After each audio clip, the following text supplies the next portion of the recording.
Hello and welcome to Gamer Talk 3.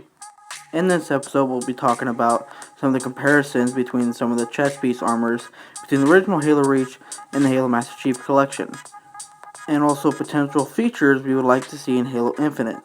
Starting with the original Halo Reach, you see this Commando chest piece has a butt pouch, as that's what it's mostly famous for, is this butt pouch at the end. Then we look at the Recon chest, you see it has its pouches on the front, and then we look at the back, there is nothing there. It is an empty butt pouch, exactly how it was intended.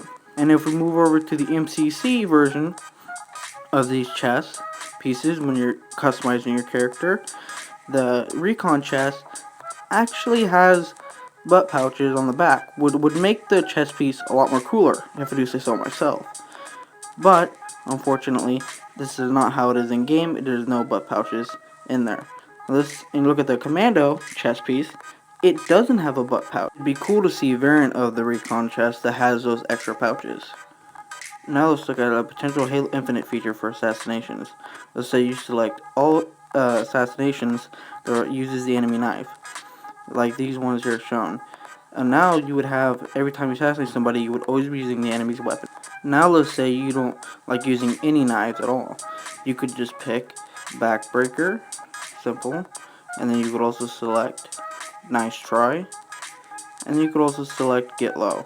Now these are all assassinations but no knives, so you can look cool, like, hey, I got all the power in my fist. Now this feature would be pretty cool because there's so many cool assassinations in Halo 5, but you can only select one at a time.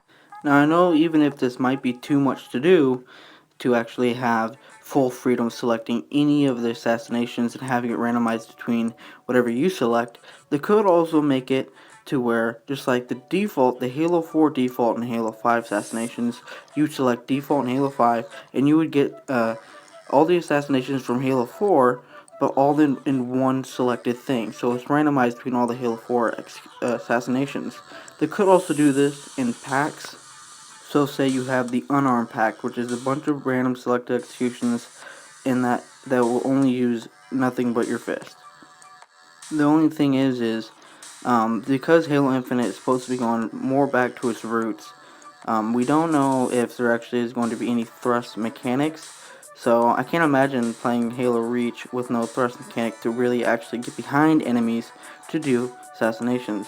And Halo 5 is extremely competitive and popular because you actually can thrust up and over enemies to get your assassinations. So I don't see how this could really work in Halo Infinite. I know they will have assassinations.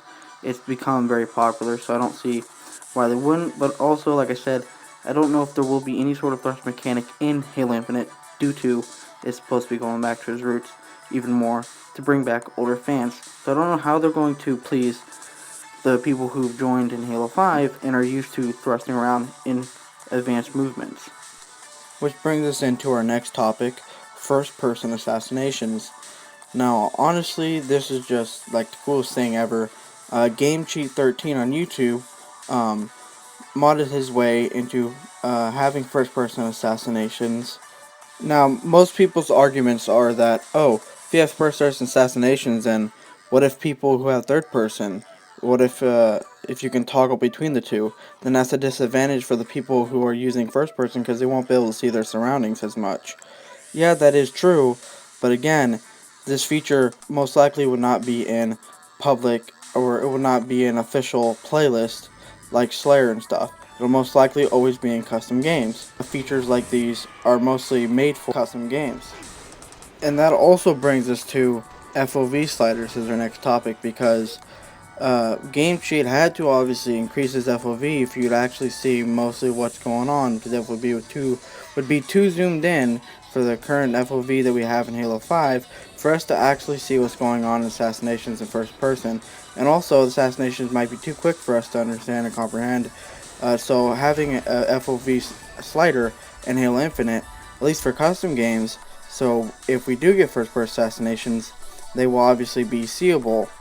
Game Cheat doesn't really have to do much after he's got the first person assassinations working, because all the animations so far from all the games, the attacker's helmet has always been looking, his eyes basically have always been looking where the action is happening, which makes sense, that's realistic. That's why the first person mods have always worked so well. Speaking of FOV sliders, Halo Reach on MCC on the Xbox will eventually be getting an FOV slider is one of the things the devs have been talking about making. It's on the back burner for sure, so it's not really focused on, but they are working on getting an FOV slider eventually to Xbox console players. So that's going to be pretty lit, and we're going to get a taste of how it feels to get that sweet FOV slider. I hope you enjoyed episode 3 of Gamer Talk. I cover most of the games that I play or things that you think need to be changed. Let me know in the comments in certain video games or features you'd like to be added in other video games. Make sure they're, well, I wouldn't say irrelevant, but like make sure they're, something that thinks actually needs to be added in a certain game to make it more playable and more enjoyable. I'll see you in Gamer Talk 4.